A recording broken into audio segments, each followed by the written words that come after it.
All right, y'all. So, this is I'm already knowing this is gonna go up late today, but it's still gonna go up today. Hopefully, I can get this out by 4. So I'm gonna try to make this video as fast as possible, so the editing process doesn't take as long. Because I do want to get a video out today.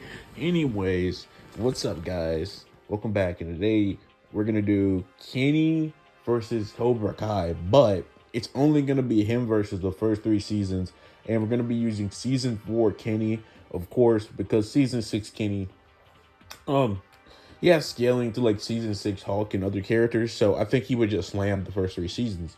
But I feel like it's a pretty well talked about like thing if Kenny could like fight the first 3 seasons, considering Kenny starts his journey in season 4. And comparing him to the first 3 seasons of the show is fitting because that's when most of the characters have started their journeys. Um, so without further ado, let's get into this right now. If you guys enjoyed the video, be sure to leave a like, comment, share, subscribe, and hit the notification bell to be informed about new videos whenever we upload. All right. So when talking about Kenny versus the first 3 seasons, I'm only going to be covering the students, of course. The senseis clearly still no diff, even the students in like season 6. So covering anything outside of that is kind of just pointless. So we're only going to be focusing on the students. That should have been kind of obvious. And I'm only going to be talking about relative students or students that should be on Kenny's pay grade. So I'll discuss season 4 Kenny really quick just to get a baseline for where he is. Season 4 Kenny was able to make it till the semifinals and was able to actually land a point on Robbie, although it's implied by Kreese that he was off balance when he did this. He was also able to land a punch on Kyler, who was able to perform a feat that is really impressive, which was breaking all those bricks with just his head. And that means that he's pretty impressive to say the very least of things. But let's see where he stacks up against the other Cobra Kai characters in the other seasons. In season 1, I think is where this is going to be the most interesting because it's going to be trying to see if Kenny could potentially beat a season 1 Miguel. And in my personal opinion, season 4 Kenny is kind of questionable. I don't really have any real reason to say he would beat Miguel, because it's not like Kenny was ever stated or anything to be like the best fighter in that, like, you know, youth student, I guess you could put it, or anything. Now, his feats of fighting Robbie in season like 4, which is way better than the Robbie that Miguel fought, and Miguel was below that Robbie. Clearly Kenny was below this Robbie, but he did land a point, which is really telling. So I think I'm just gonna say Kenny would just beat him for that logic alone. Kenny at this point in the story also knows Miyagi-Do karate while also knowing Cobra Kai, which is something you really have to take into account here, which is the earlier seasons of the show before season 4, characters didn't know the other person's style. So that's really something you have to take into account here. So I say Kenny would mid-diff Miguel here. Just because Kenny is still small, but he is faster than him. We know this to be true. So I think Kenny would somehow manage to beat Miguel here. Robbie is going to be using Miyagi Do, but we know for a fact that he was able to beat and higher Robbie.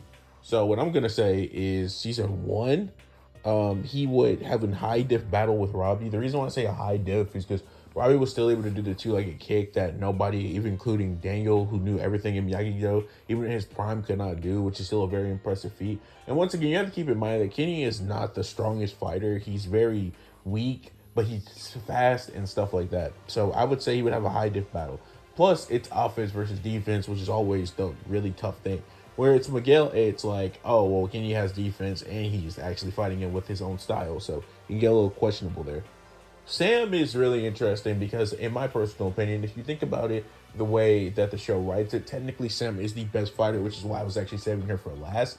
Um, the thing is, though, I'll just cover Hulk real quick. He went low diff Hulk because, well, we know that a Hulk was below Robbie here, and he was also below Miguel here, meaning he would be the weaker out of the two of them, meaning that we know for a fact Kenny would just low diff him compared to the other two, just because of that reasoning alone.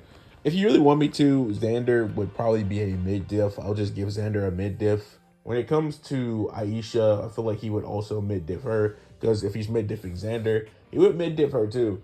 And with Sam once again being the best fighter, Sam is only defense, so she would still lose. I would give Sam a high diff in this situation as well. Moving on to season 2, we can get a little bit more intriguing, but the characters still only know one style. Now, what we're seeing from the characters is Robbie and Sam do get better at Miyagi-Do. They learn the will technique, and the Cobra Kai people just literally train more. So honestly, nothing really changes, but their skill level changes. What we are able to see Robbie and Miguel performing this season is much better than what they were able to perform in season one. We do know Robbie has a two-legged kick still, and he also, it's just the wheel technique, but that's more of a two people move. So without Sam, he kind of isn't that effective. So this is what I'll say for this season, and I know I'm gonna get some comments that are gonna be like, "Well, I don't know about this," but in my personal opinion, I do think Miguel's mentality overrides Robbie's here. I do think a balanced Robbie though could potentially be over the one we saw, even though we know that was the Robbie that performed the best feats for season 2. So he would have been a peak Robbie at the time. It's just you have to take all of that into account. So what I'm actually going to say here is really intriguing, but if Robbie was really balanced, we do know that Kenny knows all of Robbie's moves, as Robbie showed him all the moves in season 4, meaning that potentially you can just make an argument Kenny is faster, so he could just counter most of what Robbie would know and do, considering this is a weaker Robbie. But we also know that this same Robbie in season 4 would literally go into the Cobra Kai dojo, literally defeat all the Cobra Kais. So that's really intriguing about how great his defense truly is. So I guess you can make an argument that yes, Robbie indeed could lose here, but in my opinion, he could pull out extreme death. But for the sake of consistency, I'll just say Kenny wins extreme death here. When it comes to Miguel, Miguel was able to beat the same Robbie, but that Robbie was not balanced in my opinion. But I will grant Miguel also an extreme death because once again, Miguel had oh my god, that was such a mentality difference that I think it's very important to keep in mind how skilled he truly is, because he was still able to beat Robbie nonetheless, but once again performed the best feats. Sam is not the best fighter in this season, but she is above Hawk, so I'll cover her real quick. Sam is only defense and really has the same feats as Robbie, if you really want to be honest, but she's not clearly portrayed to be stronger than him. So once again, I'll just give Sam the high diff. Moving on, Tori just started karate, although she was able to somewhat handle a season 2 Miguel earlier on. So I'll just give Tori a mid div because she would lose to Hawk, who is below all of these people, as Hawk would lose to Dimitri. Not saying that that's my main reasoning for this, but he still did technically lose, even though I am aware Hawk was nerfed and tired, which is why he actually did lose. Either way, I'm giving Hawk a high diff. So yeah, Kenny clears the first 2 seasons of Cobra Kai pretty casually. Moving on to season 3, where it's finally where his luck is sadly gonna run out. In this season, Robbie would learn the mentality of the Cobra Kai, allowing him to use his defensive maneuvers more offensively, but not actually learning the offensive style like he would in the next season. What this actually means is Robbie would ultimately be better than Kenny at this point, as I just think his defense overrides Kenny's, seeing once again as he was able in season 4 to defeat the whole dojo. Also, with that being said, his offense changing to, he would just blatantly just be able to take him out. I feel like he would be able to beat Kenny here, and I feel like he would win extreme diff because Kenny is still faster, knows all his moves, and does know actual offense. So it is important to keep all that in mind. When it comes to season 3 Miguel, many people have controversies about it. If you think Miguel returned to his peak form at the end of the season, then you could easily make an argument that Miguel would just win this fight, assuming that it actually states in the statement that he became even better than before. You can actually make a legitimate argument that Miguel would just be above Kenny here.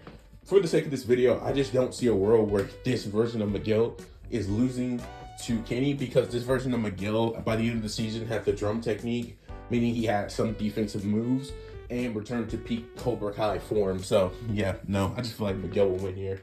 I'll give him actually a better one than Robbie. I say he win high diff.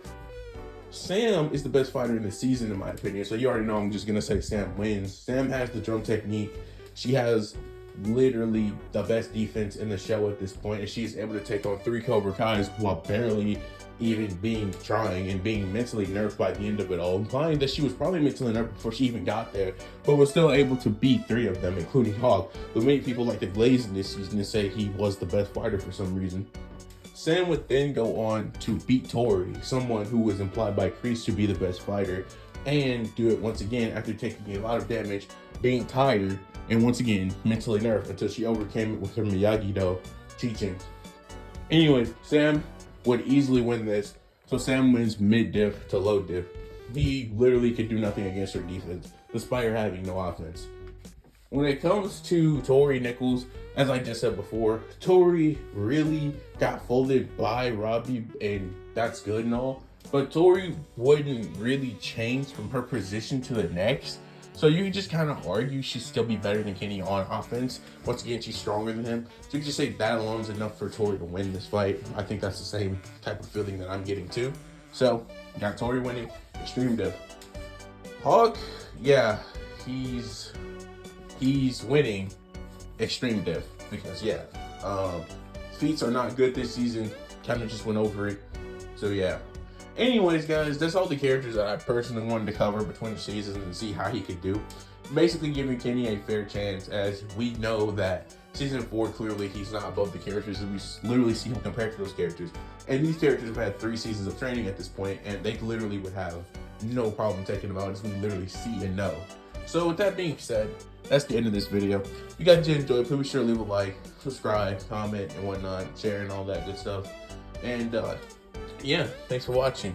I'll never be a citizen, I'll never citizen enough. Thank you, and yes, Kenny wins season 1-2 gauntlet, loses season 3 gauntlet, and I am out. Get some money. Hope you guys enjoyed this whenever you watched it, and I am out. Bye, guys.